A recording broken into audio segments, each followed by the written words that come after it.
you're still a pastor, right? You're a pastor. How did that start? Like, how did you start wanting to be a pastor? Is that since you were a kid?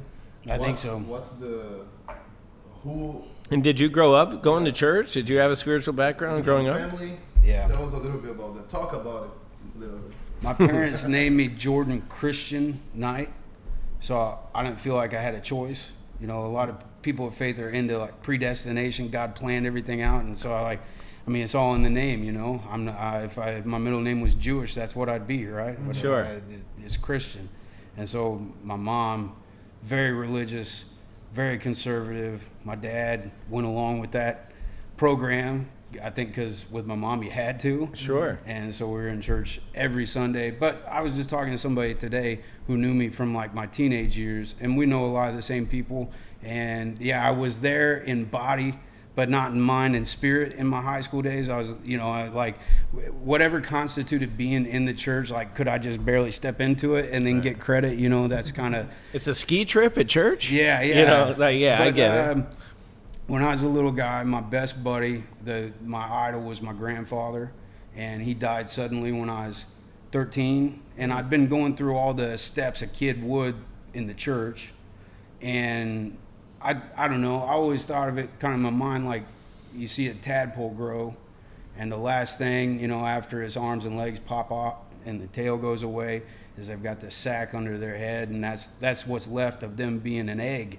And that's their last source of food before they, you know, got to start being a frog and getting those bugs and things like that. And I think for those that grow up with, you know, parents or some sort of figure that they're kind of the faith influence, you live off of that. That's you know, that's kind of your food, your source. And then as you're growing, you can't live on it anymore. And for a lot of us, that's leaving home and going off to college, right? And then you figure out, you know, the first time you get sick, that mommy ain't gonna come and pat your back, and you know, and that first time you get your heart broken and you're far away from, you know, and so you can't live off of that faith that somebody else's. A lot of people do that until the day they die, you know. But yeah, to answer your question, I think it's always been a part of my life. And then when I was in high school, I just had a conversation with a buddy that was a few years ahead of me in school. And he'd gone on to serve as a missionary, and he came home, and you know, he was out seeing the world. He'd been to Mexico, and he ministered to folks that didn't look like him, didn't talk like him, and had all these wonderful stories. And we was sitting at Steak and Shake, and I was like, man, I feel, you know, people in that faith-based world talk about Jesus calling you or Jesus speaking to you, and I don't know about that. But he said, if you can do anything else and be happy, just go on and do that. He said, but I just knew I couldn't do anything else and be really happy. And that's what I've been pursuing ever since. And, you know, a lot of my adult life, it hasn't been the return in like, you know, somebody paying me to do something, you know, because look, man, I don't look and act like a lot of folks. And, you know, a lot of people would say, hey, we really like what you're doing, but, you know. But look at you. And so it just always, they call it, yeah, right. I mean, right. I'm being for real. Well, just call a spade a spade, so right? They call it vocation and occupation. And I've always just done whatever I could do to earn a living and then do this work of, like, you know, sharing Jesus and his love with other people.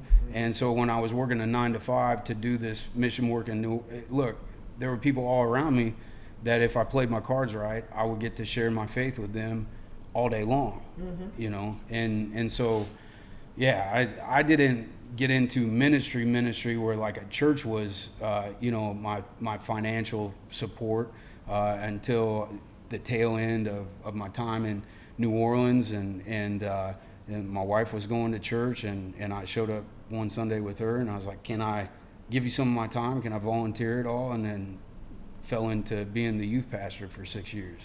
And nothing I ever planned to do here, but yeah, I love Jesus, and I'm blessed that my occupation and what I love to do are the same thing. It took a long time to get there. So I want to jump into this. So your appearance, right? Just call it what it is. Yeah. Untraditional. Yeah. I haven't come across very many pastors Yeah. that have a tattoo, let alone, how many do you got? A Do you lot, know? man. A Yeah, lot. I mean, you're covered, right? Yeah, it's so getting there. what do you feel as a whole? Because I'll tell you, and whether you believe in Christ or not, that's each person to their own. Yeah. I can tell you a lot of people, and we already know this, but a lot of people are turned off by the church because there can be some real judgy, and this is their preconceptions or whatever. Maybe they've even experienced it. Mm-hmm. But, real judgy, stiff, old school. Mm-hmm. And then here you are, you're covered in tattoos. You got the plugs in the ears. Mm-hmm. What do you say to that? Or what are some things people have come at you? Yeah, that was about some real experience that you had because of appearance. Well, Yeah. it starts in the family you grow up in. My dad, who's now sleeved and has a lot himself, but He it does? didn't start until he was in his 50s. Okay. My mother being very conservative. Yeah, I mean, in her eyes, I'm destined for hell, and that's Still to this day? I would imagine so. Yeah, Really? I would have guessed that stance has not changed, but in that conservative upbringing. And your dad has them too? Yeah. But that Okay. my parents are a whole nother. Sure. Yeah, let me answer this To each man's their own. question. Right. Sorry. I just felt like, it didn't matter what I looked like before I had him. There was enough people to poke fun or just pick anything out, right? And I didn't have any markings on myself. But we grew up in the country, so we didn't have cable, which saved us from a lot of that raunchy stuff you'd see on TV. That Yeah, like Married with conservative- Children. Yeah. I had to sneak over to the grandparents to watch the wavy lines after Right. 10 o'clock, and so He doesn't know the wavy You don't know line. wavy lines? Let's remember, All right. he's not from, he didn't grow up here, My right? kids don't remember they don't understand cable Right. because they have access to everything. I know some of you guys remember the wavy line. Okay, so you had But basic you're a- cable, which you couldn't get in the country. There was no way to bring it to you, and so people that lived in town would have like 30 some channels, and then the premium channels like HBO, Cinemax, and stuff. If you didn't pay for them, they would just be these wavy, Blurred out. lines, Yeah. and that included the Playboy channel. Okay. So yes, and in my very Christian upbringing, I very much value naked women, as all people should, right? Yeah. And so you'd be over at grandma's late at night, 12, 13, 14 years old. I think I saw a boob. Yeah, it would move from left to yeah. right. And you'd be like, oh, my Oh, brother. got it. Get some friends over here. Yeah, I'd be with my brother. But you saw it, right? So, but yeah, you didn't understand that. That's why we had And to then, explain. like once or twice a year, the heavens would open, and it would be the free preview weekend where you got these channels for free for 48 hours. And I mean, I'm just telling you, I was raw by the end of the Sure. weekend. It's just like, I didn't get any sleep. Gotta ask for forgiveness. Look. So she was very conservative. We didn't have all these channels, and everything was kind of a concern that you might fall into sin. Satan's prowling around but she a teacher too, an educator, and my dad too, and so we were always at the library, and the library was freedom to read anything you wanted. You can read anything you want here. Well, anything you want, man. I love history. I love Native people. I wanted to be an Indian my whole life. What do you want to be when you grow up? I want to be an Indian, hunt buffalo, live in a teepee, And I was always like marking on myself, drawing on myself. Everybody had that binder at school, right? Where you're like sure. etching Metallica in there, like why not my arm? Yeah. And so the rule was not under our roof. And then as soon as I was off at college, because a lot of guys, as soon as they're out of the house, that first tattoo pops on. So me and I blessed to play D3 football, and so there was 6, 7, 10 of us went down to the shop. And What was your first? up on my shoulder is a Trinity knot, or a Celtic knot, Yeah. 3 circles that are intertwined. Yeah.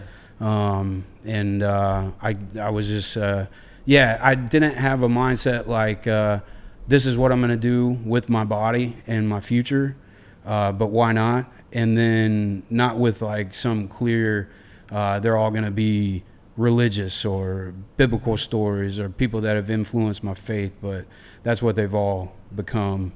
And then the people that have impacted my life found a spot on my body somewhere, but I'm running out of room. Sure. Yeah. Yeah. Yeah. So you got back, chest, arms. Yeah, not much. There's more covered than there ain't covered. Sure. And as a chaplain, when I'm hanging out with all these old ladies, you know, and they expect the minister's gonna look like a minister, he's gonna be this old kind of heavy set dude, and you know, and then I walk in and these little old ladies are like, Is he the substitute? do Who's this guy? you have them? Do you have them everywhere? And I'm like, wink at him, I'm like, you little sinner. They're everywhere. You little sinner, yeah. No, Yeah. but it is very untraditional. No, let, you me, know. let me ask you a question. And that's because I want to learn. I'm here to learn a little bit. A lot of people say that tattoos are is a sin to have tattoos and earrings and everything. Mm-hmm.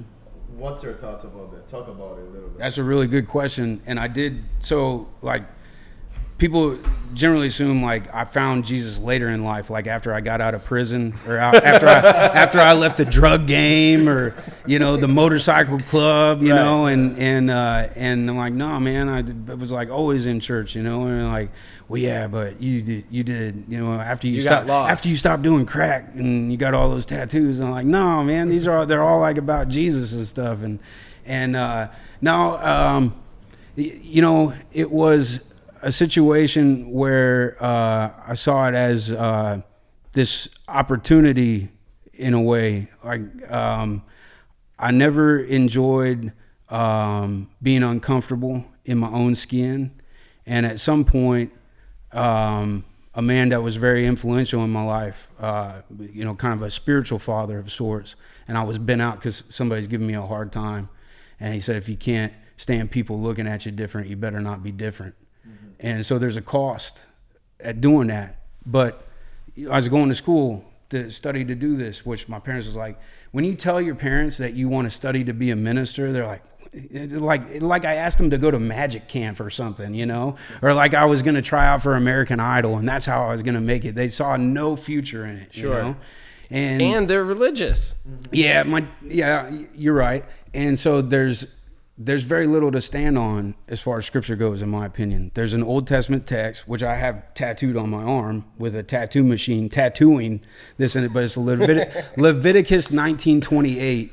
It says, do not tattoo your body or cut your body to honor the dead. I always tell people that comes at the same time where it talks about don't eating meat that's cooked medium. Don't bang your mom or sister. Right. You know, there's a lot of rules in there. Right. And then when we're talking about don't covet, so don't be jealous. You know, don't steal anything. Don't take anything that's not yours. I think there, what is it, like 613 rules recorded in the Bible, and then this guy named Jesus comes along and says, I cover a multitude of them, and there's nothing you could do to make me stop loving you. And I think where Christianity gets it right is when you show up being an out-of-towner in Brazil and you say, oh, this is what you guys believe, this is what you practice, it sounds a lot like what I believe, and let me show you how, as opposed to, oh, you don't look like me, you don't sound like me, you definitely don't dress like me, you're going to hell, and this is how I can rescue you from going to hell, and if you don't want to go to hell, I'll send you there anyways because you're going to die because you're a sinner, right? And that's, to what degree that's still alive in this world. I think that's why people are just, they're done with it, you know, especially in the last 2 years. God really hasn't showed up for a lot of people. So, you know, in terms of like, you guys are running a business, you're professionals, entrepreneurs, you know, you're trying to earn a living. I mean, a nonprofit business is much the same. And what the church world has been offering people is pretty poor. So, you know, people have been telling me I've been going to hell for a long time. They still tell me that every now and again. They may be right. You know what I love though? So is there people that actually, It's okay. Is there people that actually go, like, get to you and say that in your face? That Oh, yeah. Absolutely. I guarantee there are. Okay. That's crazy. Well, That's I mean, crazy. we don't come from the same place, but I mean, New Orleans is big carnival season. And Brazil is Carnival, right? Yeah. So a lot of decadence. I would imagine there's somebody down there telling y'all, don't be partying so hard. Don't be showing your skin. Don't be getting drunk. Don't be fornicating, all these things. Well, the same thing, you go, you know, one of the highlights for me living in New Orleans was I worked for this, he was really crooked if you ever saw Better Call Saul, I know the real one. And so he ran this corner grocery store, and he had all kinds of interesting things about him. But we would go down to Jackson Square, which is a block off of Bourbon Street, where all the partying is happening. And it's the big Catholic cathedral, which Catholicism has its own concerns too, right? And then there'd be Jesus hanging on a cross, some white guy with red paint on, and he's hanging on, people on bullhorns telling you fags are going to hell, and if you're partying, you're going to hell, and they'd have signs of all these sins and why you was going, turn or burn and stuff, and looking like I look, and being who I'm around, they just think you're another one of this trash that's going to hell, right? And so my boss would get me in all these fights with people, and we'd go twist their words around and just have fun with them, and just mess around with them. It was a good time, man. So I have a similar experience at the Kentucky Derby. Yeah, I've been, I believe, 7 years, but in every year I've gone, they've been there. But it's very much in the Bible Belt, right? Yeah. It's in the middle of Kentucky. You have to park, or at least where we would park is like Papa John's football stadium, and you have a couple blocks there. You got to walk to Churchill Downs, the horse track. Yeah. And because me and my friends, along with thousands of others, are going to a horse race, of which I'm sure many people gamble. Yeah. There's going to be some cocktails and some beers. A lot of drinking. And your entire walk on both sides of the street, megaphones, waving Bible, saying you're all going to hell. Yeah. And I found it so disturbing because, and I don't know what page, but somewhere in that book, it says only one man can judge, and that's Christ himself, right? Or God. And I find it so disturbing. Like, you people are the ones who are, I assume you come out here in hopes of changing someone's mind, right? Yeah. Of like getting someone to, and I don't mean change their mind about the horse race. I assume you're wanting them to change their mind about, who they follow or what it is. And I'm not trying to, take this whole religious route, but it's just like, what do you guys think you're accomplishing by beating everyone down and kicking them? It's like that's the total wrong approach. Yeah, on anything in life. I couldn't agree more. I'm smiling because I just have so many good times of watching this horribleness go down, just as like a people watcher and a spectator. But so you quoted like the judge not lest ye be judged. We get all King Jamesy when we throw that out there, right? But the translation I like is judge with the same measure that you want people to judge you with. Fair enough. And you and I, because we've talked even here recently, I hold myself to a high standard, and I'm not expecting everybody else around me to hold themselves to the same standard, but I'm going to judge you with the same high judgment that I place on my own self.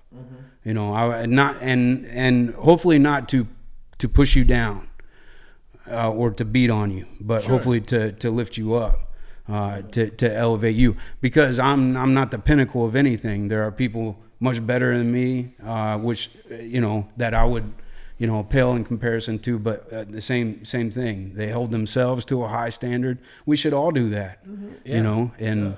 I'd say quite often I've done more, pardon my French, I've done more dumb shit than majority of you guys out here. So I'm not sitting here judging, I don't want you to judge my dumb stuff. I want you to know when I said the word fag a few minutes ago, I was only quoting somebody. Totally. But see, I always feel like I get a pass when I say this because my dad's gay. So I feel like when people, say something off color that's racist and they try to be like, I'm not racist, I got a black friend, they're always trying to justify that.